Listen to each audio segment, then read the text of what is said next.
अस्सलाम वालेकुम जी, मेरा नाम नमूद है और आज हम पाकिस्तान सुपर लीग जो 5 एडिशन पाकिस्तान में जारी है, आज उसके दूसरा रोज़ है और आज भी बड़े ही जिसे नेल बाइटिंग किस्म के जो मैचेस जारी हैं। जो ओपनिंग मैच था कोयटा ग्लैडिएटर वाला, वो भी शदीद जिसे कहेंगे कि एक ऐसा पुरतजस्सुस मैच था कि जो मैच देख रहे थे वो आखिरी गेंद तक उठ नहीं पाए। और अभी जो पेशावर ज़ल्मी और कराची किंग्स का मुकाबला हुआ, ये भी कोई जिसे कहेंगे कोई ऐसा मैच नहीं था कि जिसमें ये कहा जाए कि इस मैच में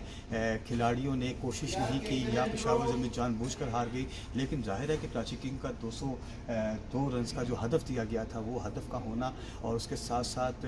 उनका शानदार अपने होम ग्राउंड पे खेलना, फिर उनको होम क्राउड का, होम कंडीशन का फ़ायदा उन्होंने उठाया और अपने ही ग्राउंड पे जो पहला मैच खेला उसमें फ़तह हासिल की। ये बड़ी खूबसूरत चीज़ है कि पेशावर ज़ल्मी जो बड़े ज़ोर शोर से शोर शराबे के साथ आई थी, कभी अपना परफ्यूम बेच रही थी, कभी अपनी शर्ट्स बेच रही थी, कभी अपने स्पॉन्सर की चीज़ें कर रही थी, कभी यहाँ पर लीक करवा रही थी और कभी कोई गाने नए तराने के नाम पर कभी चपलियाँ ख़रीद रहे थे, कभी चपली कबाब खा रहे थे। लेकिन आज वो टीम बिल्कुल जिसे कहेंगे 10 रन के फ़र्क से हार गई। कहने को तो 10 रन का फ़र्क है, लेकिन अगर देखा जाए तो कराची किंग्स ने बड़ा अच्छा आज परफॉर्म किया और ये परफॉर्मेंस जो है अगर उनकी ऐसे ही रही तो उम्मीद है कि कराची किंग इस मरतबा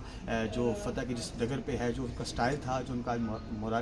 मॉरली जो वो खेल रहे थे, जो उनका मोराल था, वो बड़ा अच्छा था। और पेशावर ज़ल्मी क्योंकि जैसे नाज़रीन जो आपको पता है कि अभी कुछ ही रोज़ पहले जब इनके प्रैक्टिस मैचेस हो रहे थे, उसमें भी पेशावर ज़ल्मी को शिकस्त का सामना करना पड़ा था कोयटा से। लेकिन अब देखिए, अब कराची से भी एक मैच में हार गए, यकीनन आगे पेशावर ज़ल्मी के लिए मुश्किल होगा और जो कराची किंग्स है उसके लिए अब आसानियाँ होंगी, जो कि उनकी जो टीम का कम्बिनेशन बहुत अच्छा बन चुका है। जी।